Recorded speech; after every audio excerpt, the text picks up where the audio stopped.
Le magicien d'Oz, chapitre 4. La route à travers la forêt. Au bout de quelques heures, l'état de la route se dégrada, et il devint si difficile de marcher que l'épouvantail trébuchait souvent sur les briques jaunes, qui étaient ici très irrégulières. Parfois même, certaines étaient cassées, ou manquaient complètement, laissant des trous que Toto franchissait d'un bond, et que Dorothée préférait contourner. Quant à l'épouvantail, comme il n'avait pas de cervelle, il marchait droit devant lui, de sorte qu'il mettait les pieds dans les trous et tombait de tout son long sur les briques dures. Cependant, il ne se faisait jamais mal, et tandis que Dorothée l'aidait à se relever et à se remettre sur pied, il riait joyeusement avec elle de ses propres mésaventures. Ici, les fermes n'avaient pas l'air si soignées que celles qu'ils avaient vues auparavant. Les maisons et les arbres fruitiers étaient moins nombreux, et plus ils avançaient, plus le paysage devenait lugubre et désert. À midi, ils s'assirent près d'un petit ruisseau au bord de la route, et Dorothée ouvrit son panier pour en sortir du pain. Elle en proposa un morceau à l'épouvantail, mais il refusa.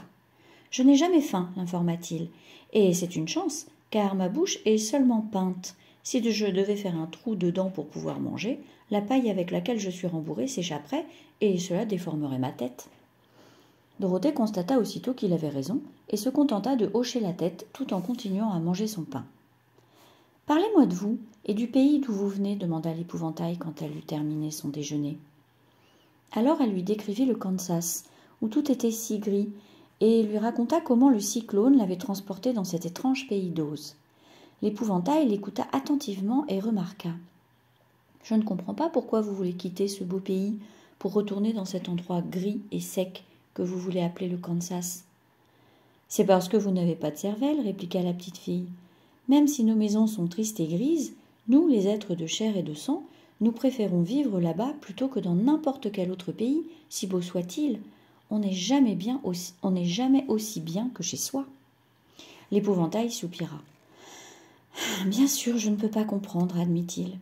Si vous aviez tous la tête bourrée de paille comme moi, il est probable que tout le monde vivrait dans des régions agréables, et il n'y aurait plus personne au Kansas. C'est une bonne chose pour le Kansas que vous ayez une cervelle. Pourriez-vous me raconter une histoire pendant que nous nous reposons, réclama l'enfant. L'épouvantail la regarda d'un air de reproche et rétorqua. « J'ai eu une vie si courte que je ne sais absolument rien. Je n'ai été fabriquée qu'avant-hier. Ce qui est arrivé dans le monde avant ce jour m'est tout à fait inconnu. Par chance, quand le fermier fit ma tête, il commença par peindre mes oreilles, et je pus entendre ce qui se passait. Il y avait un autre croquignon avec lui, et la première chose que j'entendis fut la question du fermier qui lui demanda « Que penses-tu de ces oreilles ?»« Elles sont de travers, rétorqua l'autre. »« Ce n'est pas grave, dit le fermier. Ce sont quand même des oreilles, ce qui était vrai. Maintenant, je vais faire les yeux, ajouta le fermier. Alors il peignit mon œil droit, et dès qu'il eut fini, je pus le regarder et aussi regarder tout ce qui m'entourait avec beaucoup de curiosité, car c'était mon premier regard sur le monde. Cet œil est assez joli, approuva le croquignon qui observait le fermier. Le bleu est tout à fait la couleur qui convient pour les yeux. Je crois que je vais faire l'autre un peu plus grand, déclara le fermier. Et une fois le deuxième œil terminé, je vis beaucoup mieux qu'avant. Puis il fit mon nez et ma bouche, mais je ne parlais pas parce que, alors, je ne savais pas à quoi servait une bouche.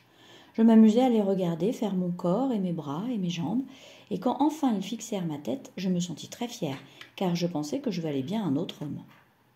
Ce bonhomme effraiera les corbeaux en un rien de temps, dit le fermier. On dirait vraiment un homme.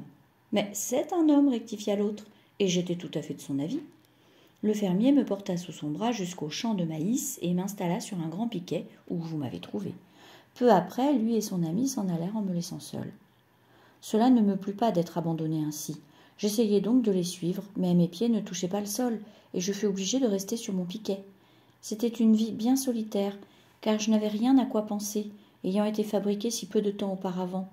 Beaucoup de corbeaux et d'autres oiseaux vinrent se poser dans le champ, mais dès qu'ils me voyaient, ils s'envolaient à nouveau, me prenant pour un croquignon. J'étais content, car j'avais l'impression d'être quelqu'un d'important. Au bout d'un moment, un corbeau vint voler près de moi, et après m'avoir examiné attentivement, il se percha sur mon épaule et me dit « Je me demande comment le fermier a cru pouvoir me tromper d'une manière si maladroite. N'importe quel corbeau sensé peut voir que vous êtes bourré de paille. » Puis il se mit à sautiller sur mes pieds en mangeant tout le maïs qu'il voulait. Les autres oiseaux, découvrant que je ne lui faisais pas de mal, vinrent eux aussi manger le maïs, et en peu de temps, il y en avait toute une nuée autour de moi. Cela m'attrista, car cela montrait que je n'étais finalement pas un si bon épouvantail. Mais le vieux corbeau me consola en disant « Si seulement il y avait une cervelle dans votre tête, vous vaudriez autant que n'importe quel homme, et plus que certains. La cervelle est la seule chose qui vaille en ce monde, que l'on soit un homme ou un épouvantail. » Après le départ des corbeaux, je réfléchis à ce qu'ils m'avaient dit, et décidai que j'allais faire tout mon possible pour avoir une cervelle. Par chance, vous êtes arrivés, et vous m'avez décroché du piquet. Et d'après ce que vous dites, je suis sûre que le grand Oz me donnera une cervelle dès que nous arriverons à la cité d'Émeraude. Je l'espère, dit Dorothée avec sincérité, car vous semblez y tenir. Oh oui, j'y tiens, confirma l'épouvantail. C'est tellement inconfortable de se dire qu'on est bête. Eh bien, allons-y, dit la petite fille en tendant le panier à l'épouvantail. Il n'y avait plus de barrière le long de la route, et le terrain était accidenté et non labouré. Vers le soir, ils atteignirent une grande forêt où les arbres étaient si hauts et si touffus que leurs branches se rejoignaient par-dessus la route de briques jaunes. Il faisait presque noir sous les arbres, car les branches ne laissaient pas passer la lumière du jour. Mais les voyageurs pénétrèrent sans hésiter dans la forêt. « Si la route entre dans la forêt, elle doit bien en ressortir, dit l'épouvantail. Et comme la cité d'Émeraude est à l'autre bout de la route, nous devons aller là où elle est nous-mêmes, où elle nous mène. » Tout le monde sait cela, dit Dorothée. Certainement, c'est pourquoi je le sais, convint l'épouvantail. S'il fallait une cervelle pour le comprendre, je ne l'aurais jamais dit. Au bout d'environ 1 heure, la lumière baissa, et ils durent avancer à tâtons dans l'obscurité. Dorothée n'y voyait rien, mais Toto si, car certains chiens voient très bien dans le noir, et l'épouvantail déclarait qu'il voyait aussi bien qu'en plein jour. Alors elle lui prit le bras, ce qui lui permit de progresser assez facilement.